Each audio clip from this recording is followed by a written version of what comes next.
Welcome back sa With Due Respect, kasama ang Team Pinas dito sa segment na BS Politic, also known as Bawal ang Balat Sibuyas. Hihimayin natin ang patuloy na bangayan sa pagitan ng mga opisyal ng Pilipinas at Chinese Embassy kaugnay ng West Philippine Sea.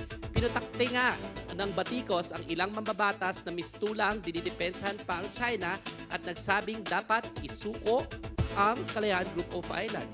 Kaya nga Dino, dahil sa issue, inimbitahan ni Coast Guard spokesman for the West Philippine Sea, si Commodore J. Tariela, ang mag-amang sina Senador Rodante Marcoleta at Congressman Paulo Marcoleta, pati si Senator Alan Peter Cayetano na sumama sa pagpapatrolya sa Kalayaan Islands. At hindi humuhupa ang issue, Clive, kung saan ang ilang senador pa ang nagsabing dapat nang palitan si Chinese Ambassador Jing Qian. Dahil mistulang pinapalala nito ang tensyon.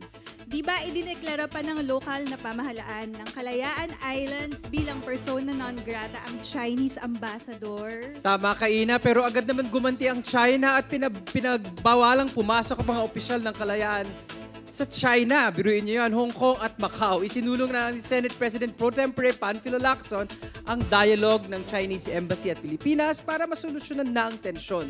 Pero sa inyong palagay, huhupa ba talaga tong tensyon na to o parang lalo pang lalala? Sasagutin yan dito lang sa Balat Sibuyas! Bawal ang pikon! Huwag kang BS! Balat Sibuyas! Simulan na natin itong Oh, diskusyon. Attorney Dino. Bakit ako agad? Hindi kasi marami na tayong napag-usapan Tama. tungkol dyan sa Chinese Ambassador, tungkol sa issue ng West Philippine Sea. Kaya ang tanong, at alam kong malalim ang nararamdaman ni Dino dito, anong masasabi niya sa ating mga dalawang senador, di ba? Senator Rodante Marcoleta, Senator Alan Peter Cayetano, na para bang sila na mismo ang mga nag-aabogado para sa China. Hindi nga ako informed na senador pala sila ng China, no? Hindi rin ako informed na baka naman doon na sila kumukuha ng payroll. Ay, O ganon? baka naman talaga may extra payroll. Hindi natin masabi, di ba? Pero yung mga kilos kasi nila na ganyan, para sa akin, traidor. Hudas. Di ba? Napakalinaw sa ating konstitusyon, no? Philippine territory. Nung bago manumpa, bago naging senador, itong si Rodante Marcoleta, si Alan Peter Cayetano, nagtaas siyang ng kamay, humawak yan ng Biblia at sinabi nila, I will obey and defend the Constitution. A part of our Constitution is territory. No? Ngayon, ikaw mismo magsasabi na i-give up yung Kalayaan Group of Island na parte ng ating teritoryo. Anong rason niya? Dahil daw outside of our exclusive economic zone. Napakalinaw na meron siyang ignorance sa international law. Bakit? Hindi porke outside the exclusive economic zone mo ay hindi mo na teritoryo. Tandaan natin, ang United States may teritoryo na Guam. Napakalayo sa kanyang exclusive economic zone. Ang Denmark may green mark, di ba? May Greenland, sorry. May Greenland. Napakalinaw. May landmark din. Oo. May landmark din. Napakalinaw na hindi porke outside the exclusive economic zone ay hindi mo na teritoryo. Bakit? Isa sa batayan sa international law para maging teritoryo mo ay tinatawag nating effective occupation. Ibig sabihin, nung res nullius pa yan, ibig sabihin ng res nullius, wala pang pamamayari, ikaw ang nag-control at ikaw ang may effective administration, batay sa international law, ikaw na ang nagmamayari. Anong ginawa ng Pilipinas para magkaroon ng effective administration? Nagpasa ng batas, kininiit yung Kalayaan Group of Island. Nagpasa ng batas, dinefine na partiyan ng teritoryo natin. Gumawa ng local government unit, naglagay ng barangay, naglagay ng mga barangay, naglagay ng airstrip, at bumoboto ang mga Pilipino dyan taon-taon. Ibig sabihin, meron tayong effective control and administration, which under international law is a very strong basis for it to be part of our territory. So, napaka-ill-informed nitong si Marcoleta na turuan pa namang abogado, not only batay sa ating international law, but batay sa ating domestic law, which is, to me, unforgivable. And my only reaction lang din, I think kay Senator Alan Peter Cayetano, nakita ko kasi dun sa Senate floor na bakit daw gumagawa ng caricature ni Chinese President Xi Jinping. Ang sagot ko dun ay, bakit hindi? Makakalimutan niya na ang bansang ito ay demokrasya, no?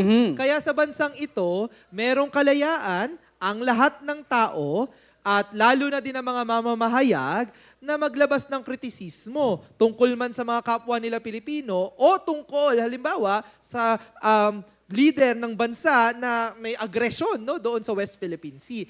Hindi tayo dapat masanay na kung ano yung batas sa China. Sila kasi hindi sila demokrasya, kaya dapat bawal i-criticize si Chinese President Xi Jinping, no? Doon talagang sa internet nila kontrolado, sa media nila may censorship. Kung yan ang gusto mong bansa, ay hindi yan Pilipinas, Senator Alan Peter, ha? Hindi uubra yan dito dahil tayo po ay isang demokrasya. Ako last na. Bago itong si Alan Peter Cayetano pinag-init ang ulo ko Ikaw, Bakit? Hoy, ikaw Alan Peter. Bigla ka ngayon na parang sinasabi mo, well, kailangan natin ng proper decorum. Kailangan natin ng protocol. Nasaan yung decorum at protocol nung nagmumura-mura yung presidente mong si Rodrigo Duterte? Ayun. Minumura si Barack Obama. Minura si Pope. Minura na lahat ng mga tao, pati United Nations at European Union. Tapos, ikaw ang Department of Foreign Affairs Secretary niya, ikaw ang nagdedepensa sa foul mouth niya at pagkabastos at walang modo niya. Tapos ngayon, ikaw magsasabi na nasaan ang decorum? Nasaan rin yung decorum mo nung pinagmumura-mura mo sa Senate floor si Senator Zubiri, di Hindi ba? lang minumura, naghahamon ng suntukan, Naghahabol na diba? suntukan. Oo. So, please lang, wag kami na all of a sudden, ikaw ang champion ng decorum. Sa bagay, hindi ka na nga nahiya na tinatawag mo yung sarili mo na ambassador of Jesus Christ sa Senado, di ba? So, nagko-quote-quote ka pa ng Bible, pero sabi nga, even the devil quotes the Bible. Kaya mag-iingat po tayo sa mga ganyan. Mga ilang thousand Ayan. times kang hindi agree kay Senator Cayetano. 10,000. 10,000. Yung pinangako mong ayuda, ilabas-labas mo bago mo kami bola-bolahin. Tatawagin ko na siyang my amnesia girl. Nakakalimot di ba? Parang kalderong mga problema, no? Oo. O, sige na. Sige. Ina, kailangan Okay na natin na. ito pagpatuloy talaga Sa decorum timekeeping naman. Abangan sa aming pagbabalik. Pakinggan natin ang opinyon, komento at kuro-kuro ng ating live audience sa University of Makati. Yes!